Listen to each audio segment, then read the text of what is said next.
What did I miss? Brian here, and well, the weather is still weird. It's cloudy on one side and sunny on the other. Hood is up because today we got an upgrade for the 4Runner, and as you can see, it's right there. Today we are going to be upgrading the radiator.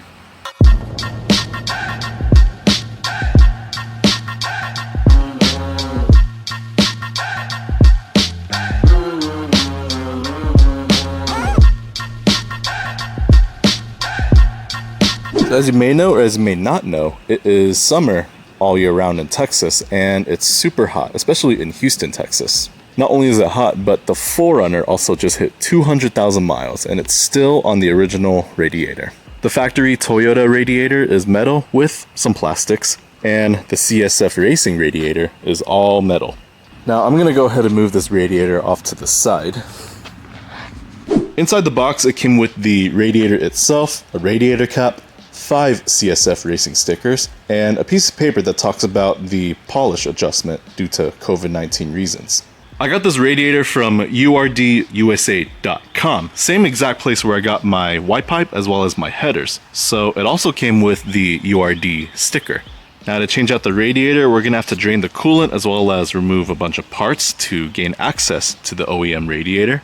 Now, along with the radiator, I'm also going to be changing out the upper and lower radiator hoses as well as the thermostat. For the thermostat, I changed it once already whenever I installed the oil cooler, and you're supposed to change the thermostat every 100,000 miles. Since I'm at 200,000, I have to replace the thermostat again. And with replacing the radiator, you have to drain the coolant. So I got coolant, and a bunch of it. It's the 50-50 mix. It's the Toyota Super Long Life coolant, the pink stuff. And with all of this, I'm going to be doing some preventative maintenance as well. I got the water pump as well as the idler pulleys and the tensioner pulley. For the tools, I'm using a flathead screwdriver, a socket wrench with an extension, 3 sockets, which are 10, 12, and 14 millimeter sockets, a 10 millimeter wrench, 2 13 millimeter wrenches, pliers, a breaker bar, and a torque wrench. As for the materials or other items, I'm using a spill-proof funnel, a hose, 2 1-gallon jugs, and coolant. And so, without further ado, let's get to it. First thing I'm going to do, this step is not needed, it's optional. I'm going to take the battery out. It's not necessary, but it gives me extra room to work under the hood, and plus, I can get a better angle with the camera. With that battery out of the way, there is plenty of room to work under the hood. Next, I'm going to drain the radiator as well as the block.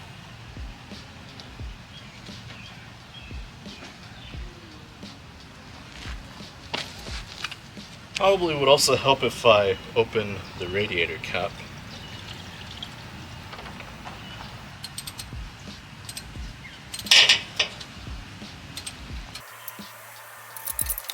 Alright, I'm probably just going to leave it at the passenger side of the block. I'm not going to do the driver's side because it's a lot more difficult. While I let the coolant drain out, I'm going to remove some of the smaller things like the plastics, the intake, the radiator hoses, the coolant reservoir tank, fan shroud, and the fan. Now, if you take a look at the plastic trim here, you'll see there is a bolt on the top and there's a nut at the bottom. And that's because all of my plastic clips broke. Normally it's held on by plastic clips, but I replaced them all with metal bolts.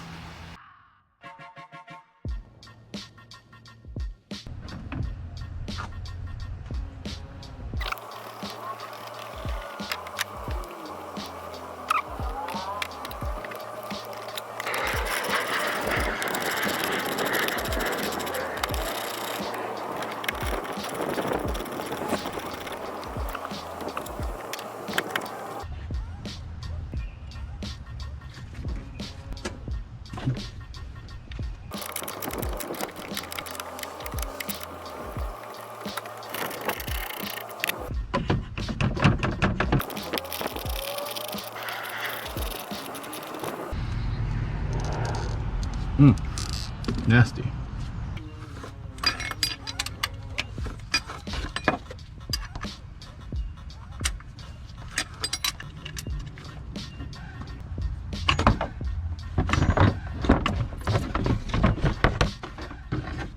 With everything out of the way, we now have easy access to the radiator, and it's held in by 4 bolts. You got one at the top on the passenger side, another at the top on the driver's side, and then for the bottom you have to go through the bumper, or at least the lower grille, and you'll need quite a few extensions to reach the bolts inside there. Same thing with the passenger side. 2 extensions. Crazy, huh?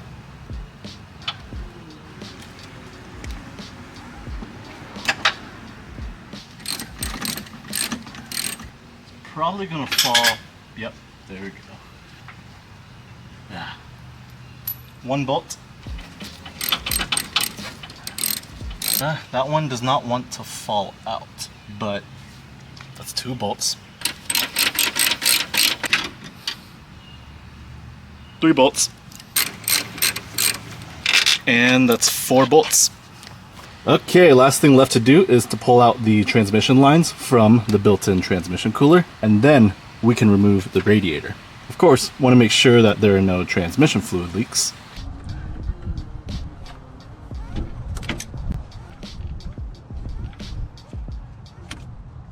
Oh, just a little bit of transmission fluid.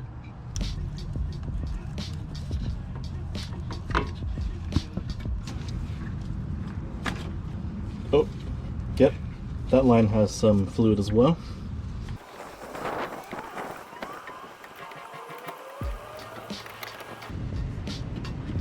All right, got the radiator out. So here is the OEM radiator. There's nothing really special about it other than it's metal with plastic on both sides. Now normally these radiators would be kind of thin. I thought this one was going to be thin, but surprisingly it's kind of thick for being OEM. It's done actually pretty well for 200,000 miles, but now it's time for it to retire. I got the lower radiator hose still connected. I'm not going to be using it, so it was going to be redundant to remove the hose anyways. However, I am going to hold on to the bushings because these are needed to mount to the 4Runner.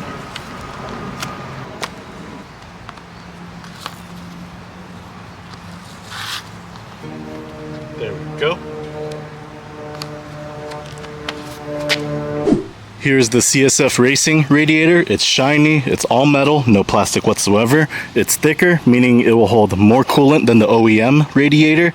And there are some features that I like on this one that the OEM radiator does not offer. One of the things I like about this radiator is that if you look on the bottom left-hand corner, you'll notice it's not your typical drain point.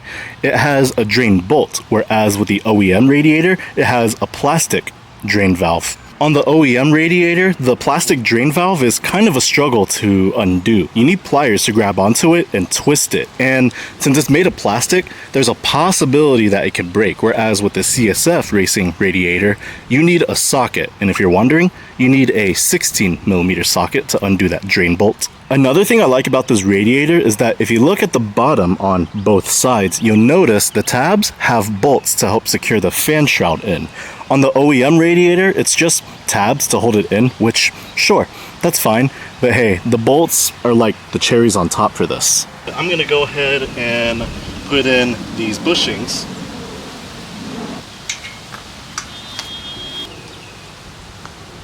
And while we're here, I'm going to add the new radiator hoses, as well as new hose clamps, because I'm not going to use the old ones. Alright, and once this is in the engine bay, I'll make the adjustments I need. So here is the water inlet housing. I have the hose bypassing the throttle body, but everything on it, for the most part, looks pretty good.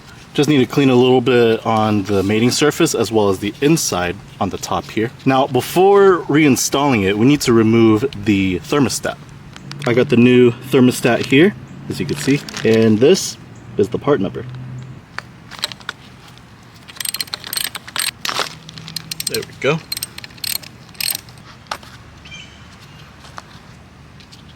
And it's removed. Now we could pull the thermostat out. Nice. Gasket got stuck to the water inlet housing. Normally I would reuse the same nuts and bolts, but in this case these nuts are super corroded, so I'm going to toss them out and replace them with new ones.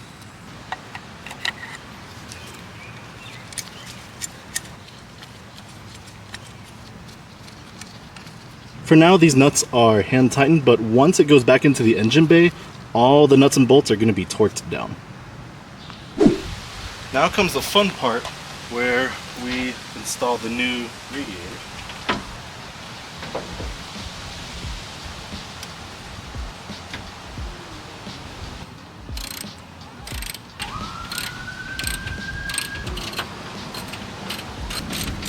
Now to reconnect the transmission fluid hose.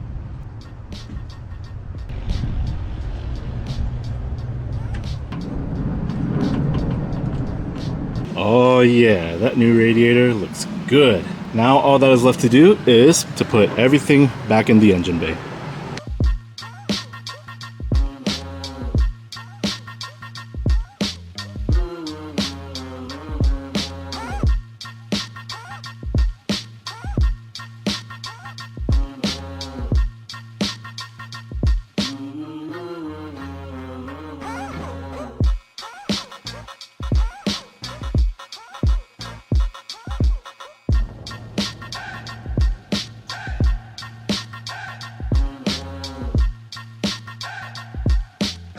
The new radiator is in. It's looking pretty good. I haven't put the plastic trim back on yet because I still need to fill it up with coolant, and that's the most important thing. The new radiator hoses are looking good as well. I also used different hose clamps. I didn't reuse the old ones. I'm using these ones that require a screwdriver. But now all that is left to do is to fill up the system with coolant.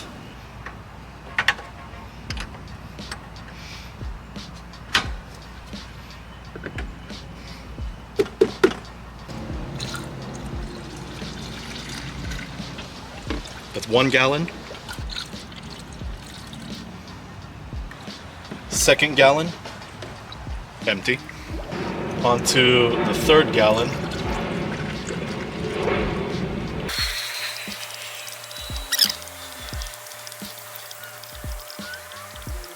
Well, it seems to have stopped. I'm gonna go ahead and turn on the engine to see if the water pump sucks in more coolant. I'm currently in the driver's seat. I'm gonna start up the engine, but before that, I'm gonna turn on the heater core. Let's crank it all the way up at full blast. Here we go.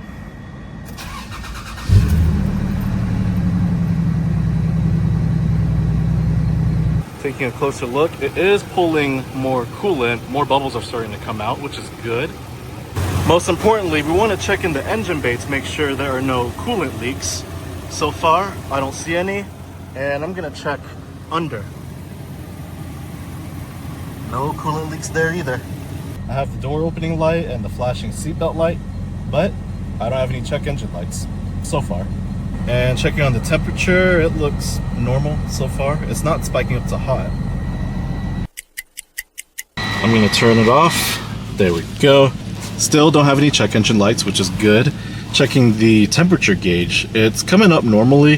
However, air bubbles are still coming out. So I'm gonna give it some more time. Oh yeah, more bubbles are starting to come out.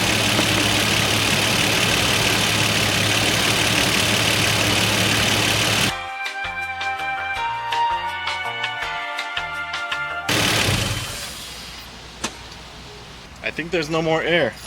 Finally. All that is left to do now is to add our plunger and transfer the funnel from the radiator to the reservoir.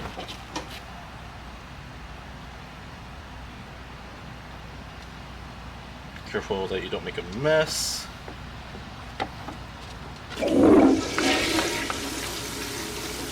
Now the reservoir is not quite full yet, so I'm gonna add some more.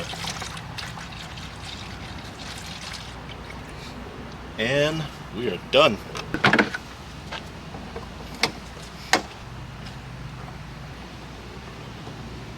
Add our new radiator cap, and then we are done.